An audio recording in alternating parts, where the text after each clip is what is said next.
오늘 3부 예배 나오신 여러분들을 축복합니다. 날씨는 더워지는데 하루하루 건강하시기를 바랍니다. 성령 충만하시기를 바랍니다. 여러분은 온양제일교회가 어떤 교회가 되었으면 좋으시겠어요? 저는 온양제일교회를 섬기면서 온양제일교회는 모든 성도들이 날마다 하나님의 말씀을 잘 읽고 그 말씀을 묵상하고 그 말씀을 순종하며 살아가는 성도들 다 되었으면 좋겠습니다. 성도의 숫자가 많아지는 것도 중요하지만 그것보다 더 중요한 것은 말씀 붙들고 깨어 기도하며 예수님을 닮아가는 주님의 참된 제자들이 많아지는 것이 중요하기 때문에 그렇습니다. 우리 모두 말씀 붙들고 말씀 의지하여 살아가는 우리 모두 되기를 바랍니다. 축구 경기를 보면 45분 뛰고 하프타임 15분 정도 갖고 또 후반전 뛰잖아요. 그런 것처럼 인생에도 하프타임이 있습니다. 저는 오늘 말씀을 함께 나누면서 저와 여러분이 다시 한번 내 삶을 돌아보고 앞으로 나의 남은 삶을 어떻게 살아야 할지 다시 한번 생각하는 은혜가 있게 되기를 바랍니다. 전반전에서 이기고 있거나 지고 있거나 특별히 지고 있었다면 이 하프타임이 얼마나 선수들에게 중요합니까? 감독이 한마디 한마디 경청하면서 우리의 잘못된 부분들을 고치고 마음과 자세를 가다듬어 후반전을 뛰는 거 아니겠어요? 여러분, 저와 여러분도 오늘 말씀 앞에서 다시 한번 나를 돌아보고 내 남은 인생 후반전을 말씀 가운데 승리하며 살아가는 은혜가 있게 되기를 바랍니다. 밥 버포드라고 하는 미국의 젊은 CEO, 그 당시는 젊었죠. 40대 중반이었으니까요. 어느 날 예수님 잘 믿는 회사 대표가 마음 가운데 본질적인 질문을 하게 되었습니다. 내가 무엇 때문에, 무엇을 위하여 이렇게 열심히 살고 있는가? 스스로 질문을 하고 스스로 대답을 했어요.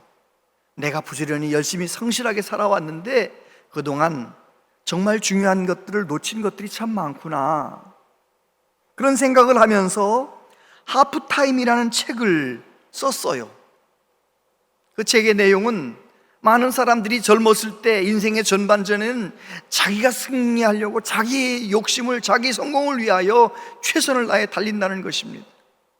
그러나 인생의 어떤 전환점을 경험하게 되면 내 삶이 과연 바른 방향으로 달려가는지 반성하게 되면, 하프타임을 경험하게 되면 인생의 후반전은 가치 있는 일을 위하여 살아가게 된다는 것이죠. 그분은 예수님 믿는 사람이기 때문에 인생의 전반전 이기심을 위하여 자기 욕심껏 성공을 위하여 달려가던 사람이 다시 한 번 하나님을 만나면, 말씀 앞에 은혜를 받으면 하나님 사랑, 이웃 사랑이라고 하는 더 큰 가치를 붙들고 남은 후반전을 살아가게 된다는 것이죠.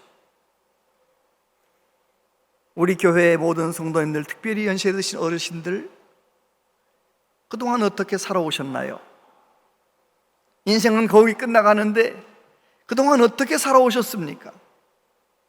아직 내 인생이 얼마 남지 않았는데 지금도 이기적으로 살고 지금도 내 욕심껏 살고 있다면 나중에 하나님 날 부르실 때, 하나님 앞에 설 때 얼마나 부끄럽겠습니까?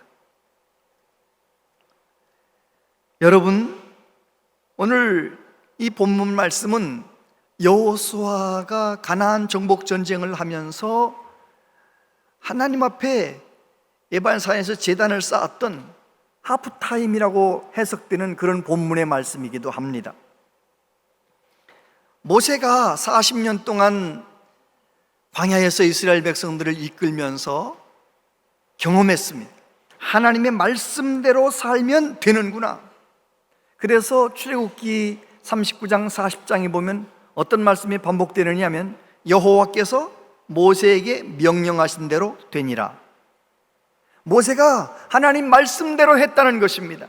성막을 지을 때에도 백성들을 이끌어갈 때에도 모세는 하나님의 말씀대로 살았다는 것입니다. 그런데 그가 신명기 말씀을 전하면서 가나안 땅에 들어갈 백성들에게 여호수아에게 뭐라고 말하느냐 하면 가나안 땅에 들어가거들랑 세겜에 가서 제단을 쌓고 그리심산과 에발산에 사람들 나누어 서서 말씀대로 살기로 결심을 하라, 선포하라, 그렇게 말했습니다. 이 세겜 지역은 어떤 지역이냐면 저 사진처럼 북쪽에는 에발산이 있고 남쪽에는 그리심산이 있어요. 우리가 볼 때 저 별로 높아 보이지 않잖아요? 그런데 영인산이 364m, 제일 높은 영인산, 제일 높은 데가. 근데 저 산은요, 북쪽에 있는 산은 900m가 좀 넘고요, 남쪽에 있는 산은 880m가 넘고, 영인산보다 훨씬 높은 그런 산이죠. 이 두 산 사이에 가서 하나님의 말씀을 기록하고 하나님의 말씀을 낭독하고 하나님의 말씀대로 살기로 결심하라. 그 말씀을 생각하면서 아이성 전쟁에서 승리한 이후에 에발산으로 와서 제단을 쌓았다는 것입니다. 여러분, 저와 여러분도 이제 이 말씀 앞에서 내 삶을 돌아보고 남은 생애를 말씀 붙들고 살리라 결심하는 그런 은혜가 있게 되기를 바랍니다. 두 가지만 생각하겠는데요. 첫 번째, 말씀 안에 승리의 길이 있습니다. 30절부터 보면 그때 여호수아가 이스라엘 하나님 여호와를 위하여 에발산에 한 제단을 쌓았으니 이는 여호와의 종 모세가 이스라엘 자손에게 명령한 것과 모세의 율법책이 기록된 대로 쇠 연장으로 다듬지 아니한 쇠돌로 만든 제단이라. 무리가 여호와께 번제물과 화목제물을 그 위에 드렸으며. 여러분, 여호수아와 이스라엘 백성들은 가나안 땅에 들어가서 그냥 가나안 땅을 편안하게 얻은 게 아닙니다. 가나안 땅에 살고 있는 사람들을 쫓아내기도 하고 진멸하기도 하고 전쟁을 통하여 몰아냈던 것입니다.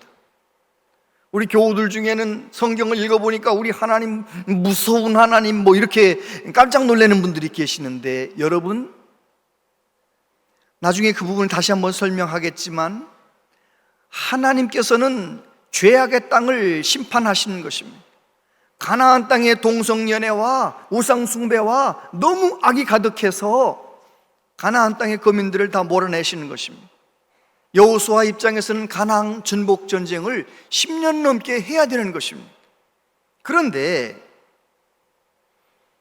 여리고성 그리고 아이성, 이 두 성을 점령한 이후에 그들이 갑자기 에발산에 가서 하나님 앞에 말씀을 낭독하는 거예요. 에발산 쪽에 선 사람들은 저주의 말씀을 전하면 아멘, 그리심산 쪽에 서 있는 사람들은 축복의 말씀을 읽으면 아멘, 그렇게 말씀의 부흥을 하는 거예요. 왜 그렇게 한 겁니까? 모세가 명한 대로. 말씀 안에 승리의 길이 있기 때문에. 신명기에 보면 모세가 마지막 설교에서 뭐라고 말합니까? 내 하나님 여호와께서 내가 가서 차지할 땅으로 너를 인도하여 들이실 때에 너는 그리심산에서 축복을 선포하고 에발산에서 저주를 선포하라. 27장 4절에 보면 너희가 요단을 건너거든 내가 오늘 너희에게 명령하는 이 돌들을 에발산에 세우고 그 위에 석회를 바를 것이며 또 거기서 내 하나님 여호와를 위하여 제단 곧 돌단을 쌓되 그것에 쇠 연장을 대지 말지니라. 그래요, 앞으로 전쟁할 일이 많이 남아있는데 이스라엘 백성들을 데리고 그곳에 가서 뭐 한 겁니까? 하나님의 말씀대로 살겠습니다, 하나님의 말씀 붙들고 싸우겠습니다, 말씀대로 순종하겠습니다 선포한 거예요. 왜 그렇게 했습니까? 모세가 경험했던 것처럼, 여리고성, 아이성, 여호수아와 백성들이 경험한 것처럼 하나님께서 싸워주셔야 가나안 정복 전쟁 승리할 수 있기 때문에 그렇게 선포했던 것입니다. 저와 여러분도 마찬가지입니다. 이제까지 내 경험으로, 내 능력으로 힘써서 살아오셨는데 남은 생에는 하나님의 말씀 붙들고, 하나님이 말씀이 내게 뭐라고 말씀하시는지 말씀에 경청하면서 말씀 붙들고 살아가는 우리 모두 되길 바랍니다. 그렇다면 분명히 저와 여러분들은 승리하게 될 것입니다. 에발산에 제단을 쌓았다라는 것은 하나님께 예배했다는 것입니다. 가나안 정복 전쟁 하나님께 예배하면서 했다는 것입니다. 그런데 이방인들처럼 잘 다듬은 아주 반듯한 돌로 만든 것이 아니고 다듬지 아니한 돌로 쌓으라. 무슨 의미가 있습니까? 하나님께 나아갈 때 꾸밈없이 있는 모습 그대로 나아가라는 것입니다. 시편 51편 17절에 보니까 같이 읽어보세요. 시작. 하나님께서 구하시는 제사는 상한 심령이라. 하나님이여 상하고 통회하는 마음을 주께서 멸시하지 아니하시리이다. 하나님은 그런 하나님이십니다. 내가 죄인임을 인정하면서 상하고 통회하는 마음으로 나올 때 하나님 우리를 기뻐 받으시는 것이죠. 누가복음 18장에 보면 예수님께서 바리새인과 세리의 기도를 비교하면서 설명하십니다. 바리새인은 성전 앞에 나가서 손들고 내가 금식했습니다. 내가 하나님 앞에 이렇게 좋은 일 많이 했습니다 하면서 얼마나 자기를 자랑하는지 몰라요. 그런데 세리는 저 뒤에서 앞에 나오지도 못하고 저 뒤에서 가슴을 치며 얼굴을 들지도 못하고 하나님 앞에 자기의 죄를 고백하는 것입니다. 예수님 말씀하시기를 바리새인의 기도는 하나님 안 받으시고 저 세리의 기도는 받으신다라고 말씀하시잖아요. 저와 여러분들이 하나님의 말씀 앞에서 나 자신의 죄악됨을 고백하면서 바른 예배자로 살아가는 은혜가 있게 되기를 바랍니다. 그렇습니다. 여호수아는 앞으로 남은 가나안 정복 전쟁 하나님의 말씀대로 순종하며 싸우겠습니다라고 선포했던 것입니다. 하나님의 말씀대로 살아가면 승리하기 때문이죠. 두 번째, 말씀대로 살면 하나님의 스토리가 됩니다. 33절부터 보면 온 이스라엘과 그 장로들과 관리들과 재판장들과 본토인뿐 아니라 이방인까지 여호와의 언약궤를 맨 레위 사람 제사장들 앞에서 궤의 좌우에 서되 절반은 그리신산 앞에 절반은 에발산 앞에 섰으니 이는 전에 여호와의 종 모세가 이스라엘 백성에게 축복하라고 명령한 대로 함이라. 그 후에 여호수아가 율법책에 기록된 모든 것대로 축복과 저주하는 율법의 모든 말씀을 낭독하였으니 모세가 명령한 것은 여호수아가 이스라엘 온 회중과 여자들과 아이와 그들 중에 동거하는 거류민들 앞에서 낭독하지 아니한 말이 하나도 없었더라. 여러분, 여호수아는 첫 번째 정복전쟁 여리고 정복전쟁을 할 때 하나님의 말씀대로 했습니다. 하나님의 말씀대로 그냥 도는 겁니다. 여리고를 돌아요. 마지막 날에는 7바퀴 돌아요. 그리고 하나님께서 소리치라 할 때 소리쳤어요. 그랬더니 어떤 일이 일어납니까? 여리고성이 무너지잖아요. 이스라엘 백성들은 여리고를 돌았는데 그 이야기가, 말씀에 순종한 그 이야기가 하나님의 이야기, 하나님의 스토리가 되지 않았습니까? 그런 관점으로 보면 성경에 보면 얼마나 많은 하나님의 스토리, 기드온 이야기도 300용사 이야기도 하나님의 말씀대로 차근차근 순종해서 나중에는 하나님의 이야기, 기드온의 이야기는 하나님의 이야기가 되는 거예요. 나만 장군 이야기, 사르밧 과부 이야기, 그 사람이 이스라엘 사람이든 이방 사람이든 남자든 여자든 누구든지 간에, 어린아이들이든 누구든지 간에 하나님 말씀을 붙들고 말씀대로 순종하면, 말씀대로 살면 그 사람의 이야기가 하나님의 스토리가 되는 거예요. 하나님께서 개입하시는 삶이 되는 거예요. 김창옥 씨가 강연을 하면서 그런 말을 했더라고요. 부자는 돈이 많은 사람이고 잘 사는 사람은 추억이 많은 사람이다. 제가 맞는 말이지. 그럼 잘 사는 사람은 누가 잘 사는 사람이에요? 좀 사이좋게 살면서 말이죠, 아름다운 추억들을 많이 가지고 있는 사람이 잘 사는 사람이라는 거예요. 저는 목회자니까 그 강연을 들으면서 혼자 생각했죠. 그러면 우리 그리스도인들은 어떻게 살면 잘 사는 건가? 혼자 대답했습니다. 잘 사는 성도라는 성도는 하나님의 말씀에 순종함으로 하나님께서 내 삶에 개입하신 추억이 많은 사람, 하나님 말씀에 순종하여 내 삶이 하나님의 스토리가 되는 경험을 많이 한 사람. 여러분 어떠세요?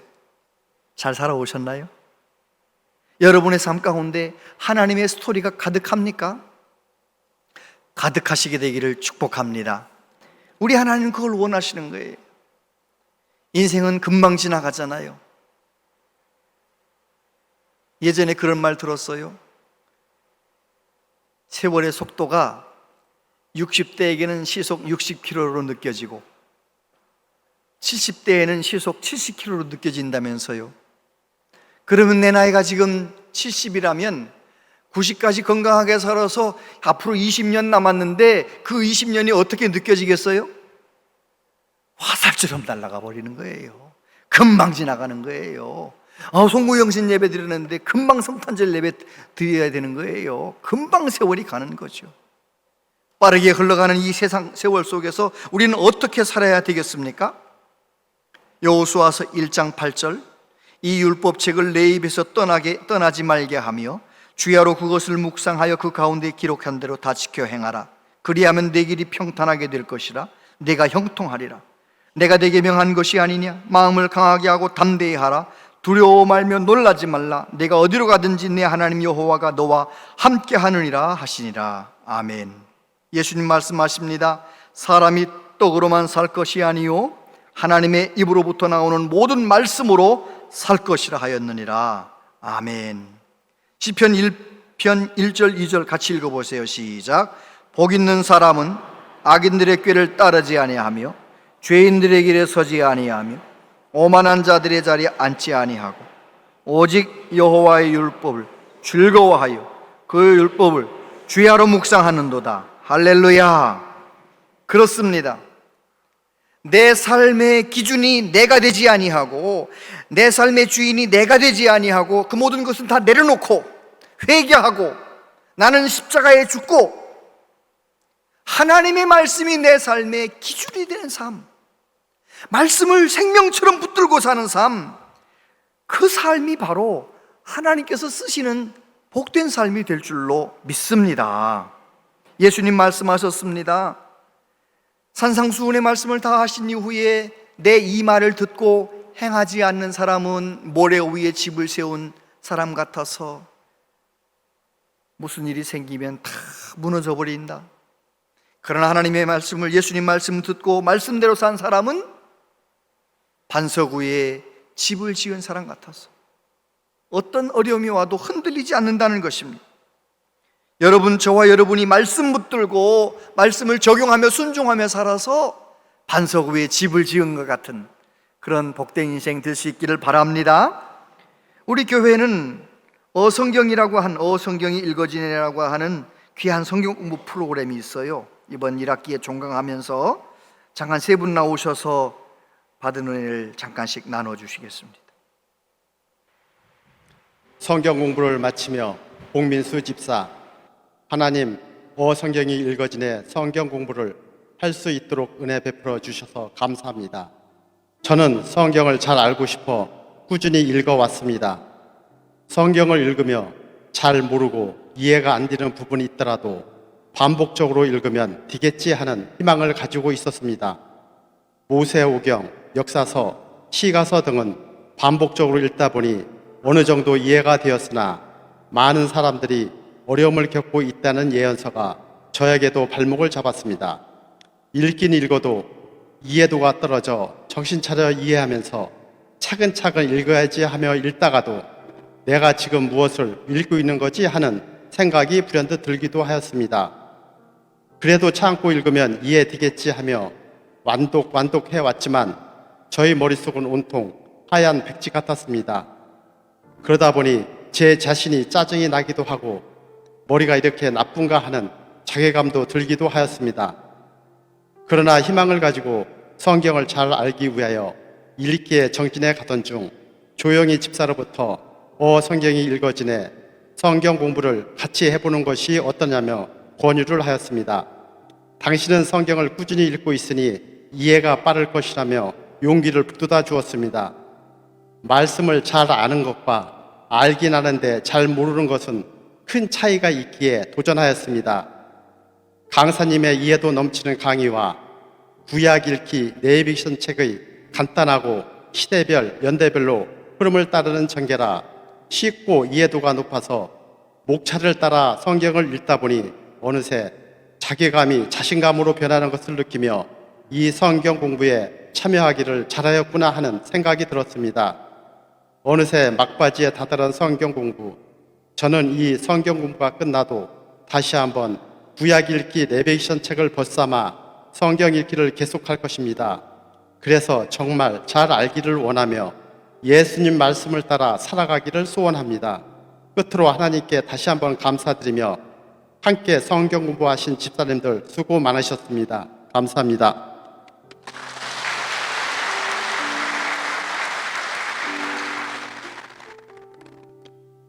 성경이 읽어지네 구약 공부를 마치며 이정희 집사. 저는 믿음이 없는 가정에 태어나서 자랐지만 결혼 후에 귀한 이웃을 만나 예수님을 나의 구원자로 나의 주님으로 믿고 선포하게 되었습니다. 처음 교회에 가서 찬양을 듣고 설교 말씀을 들었을 땐 마음이 뭉클하고 왠지 모를 눈물이 나고 그랬습니다. 하지만 서서히 마음속에 뭔가 의심이 들고 교인들의 이런저런 형태가 위선적으로 보이고 내가 생각했던 교회 다니는 사람들의 모습이 아니었습니다. 그러다 보니 교회 전체가 이상하게 느껴지기도 했습니다. 그래서 급기야 교회 출석을 거부하기까지 했었습니다. 하지만 지금 생각하면 하나님이 신실한 믿음의 멘토를 보내주셔서 나의 마음을 솔직하게 털어놓게 하시고 그분으로 인해 교회 생활에 잘 적응하며 사람을 바라보지 않고 하나님만을 바라보며 믿음 생활을 하게 되었습니다. 남편을 전도하고 자녀들과 함께 우리는 행복한 믿음의 가정이 되었습니다. 성령 충만한 마음으로 예배도 봉사도 전도도 열심히 했습니다. 그런데 세상 사람들이 생각보다 성경 말씀을 많이 알고 또 궁금해했습니다. 교회 다니자고 말을 건네면 많은 질문을 하는데 머릿속에는 답이 있긴 한데 술술 답할 수가 없어 전도가 망설여지게 되었습니다. 많은 경로를 통해서 나름 성경 공부를 했고 30년 이상 읽었지만 섣불리 잘못 전할 수도 있어 어려웠습니다.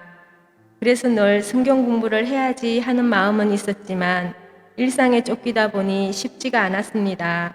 그러던 중 건강 문제로 모든 걸 다 내려놓게 되니 성경이 읽어지네 성경 공부를 할 기회가 생겼습니다.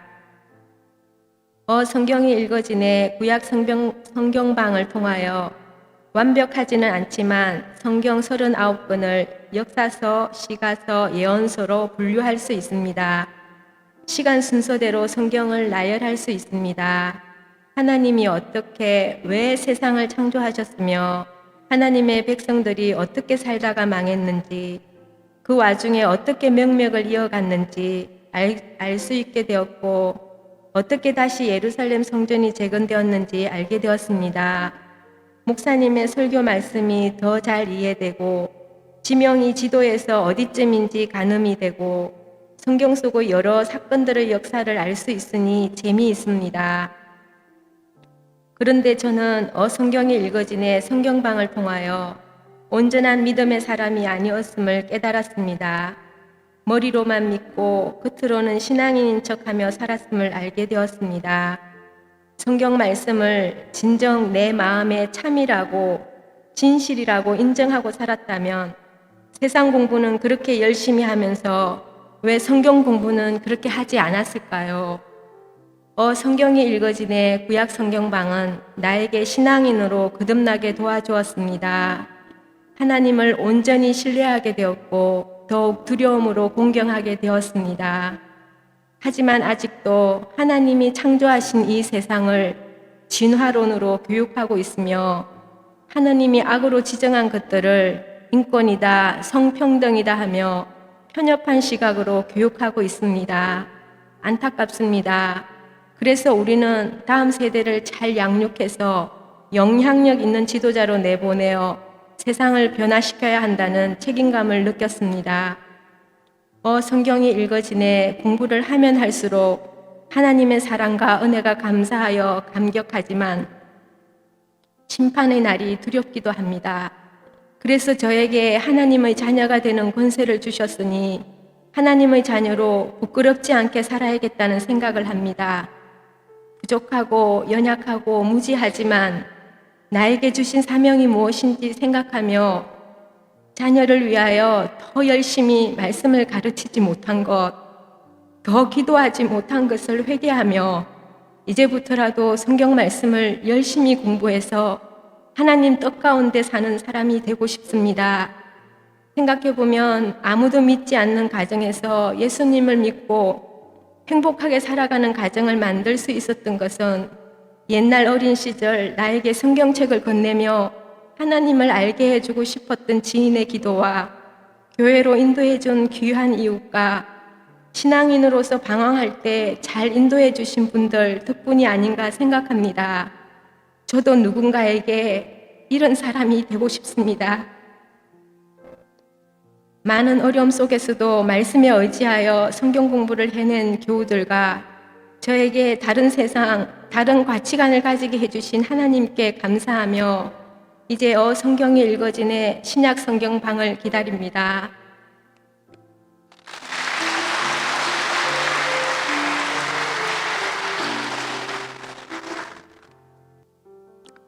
어성경 구약을 마치며 어성경 이야기만 나오면 괜히 해야 하는데 하지 못해 죄인이 된 것 같던 나, 언젠가는 해야 하는데 라는 부담이 가득했던 나, 나중에 시간 되면 해야지 생각했던 나, 그런 나에게 기회가 주어졌다. 이번에는 기필코 어성경을 해내리라 마음먹고 신청을 했다. 마음이 한결 가벼웠고 매번 핑계대던 시간은 지나고 보니 그때나 지금이나 시간 없기는 마찬가지였다. 시간이 반이라고 시작을 하니 이렇게 끝이 보일 줄이야. 어성경을 시작하면서 다짐을 한 바 있다. 이번에는 어떻게 해서든 모든 수업에 꼭 참석하리라. 숙제가 많다라고 하였는데 많아도 열심히 다 해내리라 다짐을 하니 의지가 솟구쳤다. 이제 시작만 해봐라. 나의 마음은 전투적 태세를 갖추었을 만큼 비장했다. 비장한 만큼 나에게 얻어지는 것은 너무나 많았다.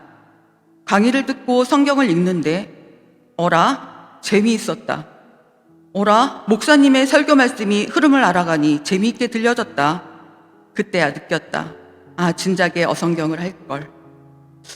어성경을 하면서 나에게 좋은 습관이 생긴 것은 첫째, 성경 읽기를 꾸준히 하였다는 것이다.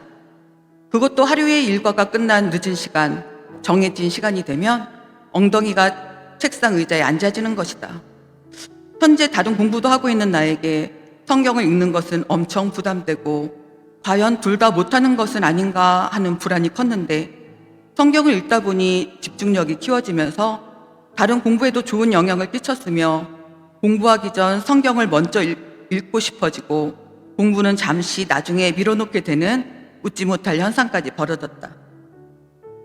마음 한구석엔 하나님, 세상 공부보다 하나님 말씀 먼저 읽으니 더 지혜를 주세요 라는 기도와 함께 둘째, 성경의 흐름을 파악하니 읽기가 수월하고 재미있다는 것이다. 읽으면서 강의 내용이 생각이 나고 아, 이 부분이구나 하면서 작은 희열도 느껴진다. 셋째, 외워두라는 포인트를 외우니 성경이 한눈에 확 들어온다. 역시 숙제는 열심히 잘해야 한다는 것을 느낀 포인트이다.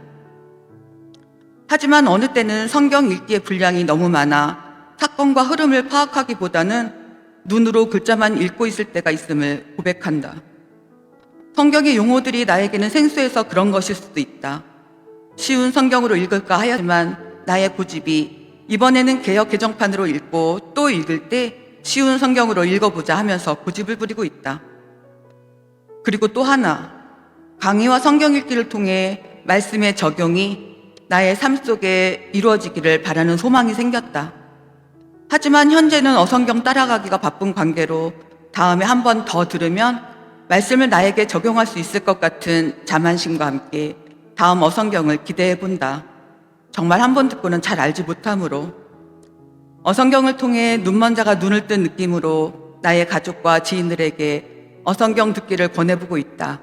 나의 체험을 같이 느끼고 싶은 심정으로 어성경을 계기로 침체되어 있던 나의 신앙이 다시 한번 성장하고 점프하는 계기가 되기를 기도로 바라보며 그동안 12주를 잘 이끌어주신 하나님께 감사를 드린다. 이상으로 어성경 구약 이야기 소감을 마치겠습니다.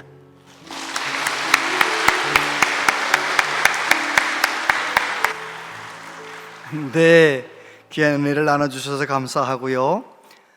저는 우리 교회 어린아이들도 청년들도 어른들도 다 어성경 프로그램을 통해서 성경을 더 깊이 알아가고 가치관도 새로워지고 하나님 더 잘 섬기는 말씀의 사람들로 세워지는 것 정말 기도하고 있습니다. 2학기에 얼른 신청하셔서 여러분도 많이 공부했으면 좋겠습니다. 여러분, 우리 예수님께서 우리에게 보여주신 모범이 무엇입니까? 우리 예수님은 탄생부터 성장, 공생의 십자가, 부활하신 것, 그리고 승천하신 것까지 사실은 모두 다 성경에 예언한 말씀대로 사셨습니다. 우리 예수님은 말씀대로 사시면서 사망 권세를 이기셨습니다. 그 예수님, 저와 여러분이 제대로 믿고 말씀 붙들고 살면 저와 여러분도 예수님의 승리를 우리의 승리로 경험하게 될 줄로 믿습니다. 예수님께서 100% 하나님 말씀에 순종하며 사셨을 때 예수님의 이야기는 하나님의 스토리가 되었습니다. 여러분, 이 시대를 어떻게 살아야 되겠습니까? 우리의 남은 생에 어떻게 살아야 되겠습니까? 우리의 감독이신, 우리의 주인이신 하나님께서 우리에게 열어주신 그 말씀의 법칙을 따라서 말씀 붙들고 살아가는 우리 모두 되시기를 바랍니다. 지난주에 우리 교회 오후 예배 오셨던 강사 목사님께서 손주에게 몇 년 전에 손녀에게 겨울왕국 이야기를 동화책을 읽어주는데 아이가 동화책 속에 쏙 빠져들어서 자기가 엘사인 것처럼 머리끝부터 발끝까지 엘사 다 하고 완전히 동화에 빠져 주인공이 된 것 같은 거예요. 그래서 목사님이 생각을 했어요. 이 아이에게 성경 동화책을 읽어주면 얼마나 믿음이 좋아질까 생각을 해서 기독교 서점에 가가지고 종류별로 사다가 이제 읽어주는데 이 아이가 안 읽는 거예요. 싫다는, 재미없다는 거예요. 목사님이 생각했어요. 내가 써도 이거보단 재밌게 쓰겠다.